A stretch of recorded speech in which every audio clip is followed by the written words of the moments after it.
मैंने कोई पुण्य किया होगा जो आपको पाया है, तभी तो ईश्वर ने मुझको माँ आपका लाल बनाया है, तभी तो ईश्वर ने मुझको माँ आपका लाल बनाया। Thank you and once again.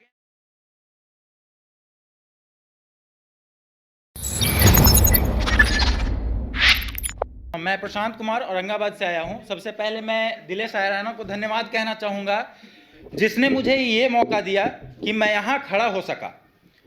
लोग यहाँ पे शायरी कहने आए, कविता कहने आए, गज़ल कहने आए। मैं यहाँ पे सिर्फ इसलिए आया हूँ कि मैं अपने माँ को थैंक यू कह सकूँ।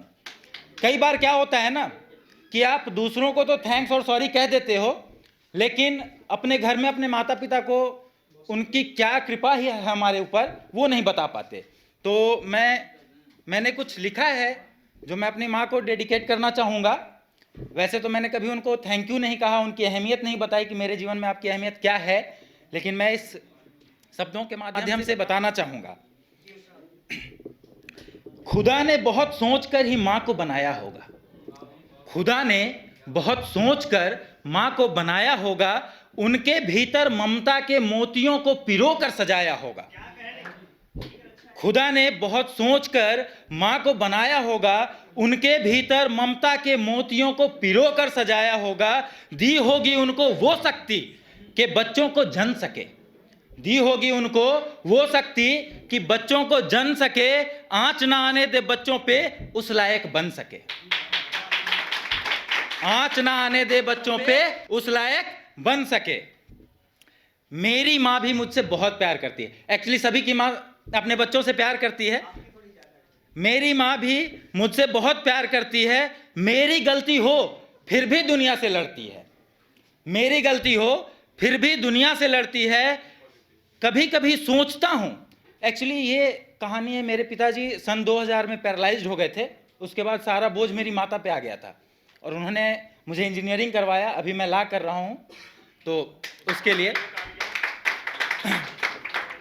कभी कभी सोचता हूँ क्या होता हमारा जब पापा बीमार हुए थे। कभी कभी सोचता हूँ क्या होता हमारा जब पापा बीमार हुए थे और जो अपने थे उन्होंने ही जख्म हजार दिए थे, जो अपने थे उन्होंने ही जख्म हजार दिए थे। तब माँ ने ही संभाला था, बहुत मुश्किलों से पाला था, तब माँ ने ही संभाला था, बहुत मुश्किलों से पाला था। अगर माँ ना होती तो हम किसी और के गुलाम होते, अगर माँ ना होती तो हम किसी और के गुलाम होते और हमारी बर्बादी के चर्चे सरेआम होते, और हमारी बर्बादी के चर्चे सरेआम होते।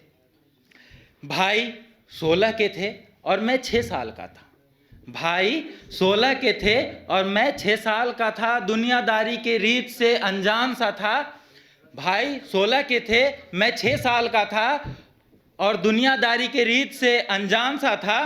ऑफर मिला था माँ को भी, हम देंगे तेरा साथ, ऑफर मिला था माँ को भी, हम देंगे तेरा साथ। चाची मेरी चाहती थी कि मेरी माँ माने उनकी हर बात, चाची मेरी चाहती थी कि मेरी माँ माने उनकी हर बात।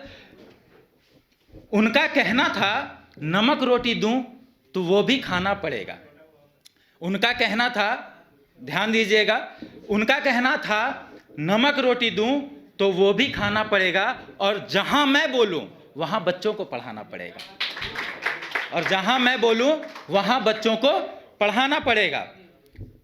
खाने पीने की बात नहीं थी, बात बच्चों की भविष्य थी, इसलिए माँ को ये मंजूर न था, ध्यान दीजिएगा, इसलिए माँ को ये मंजूर न था। साहब वो दिन दूर न था, माँ को ये मंजूर न था, साहब वो दिन दूर न था, जब सबने साथ छोड़ा था पापा का विश्वास तोड़ा था, जब सबने साथ छोड़ा था पापा का विश्वास तोड़ा था।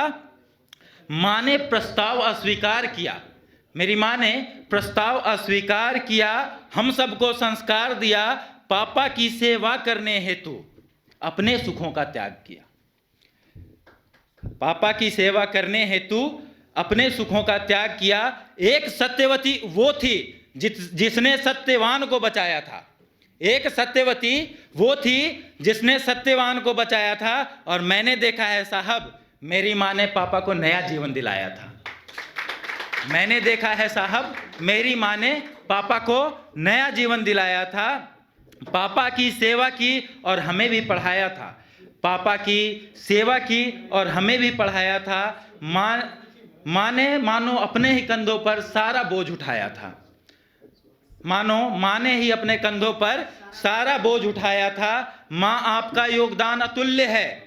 जो आपने पापा की सेवा की, हमें संस्कार दिया, उसका कोई नहीं मूल्य है। माँ, आपका योगदान अतुल्य है। जो आपने पापा की सेवा की, हमें संस्कार दिया, उसका कोई नहीं मूल्य है। मैंने कोई पुण्य किया होगा जो आपको पाया है। ये मेरी फीलिंग्स है जो मैं आज तक अपनी माँ को नहीं बता पाया। मैंने कोई पुण्य किया होगा जो आपको पाया है, तभी तो ईश्वर ने मुझको माँ आपका लाल बनाया है। तभी तो ईश्वर ने मुझको माँ आपका लाल बनाया। Thank you and once again I thanks to Dilesh Raina to give me opportunity by which I am standing here. Thank you.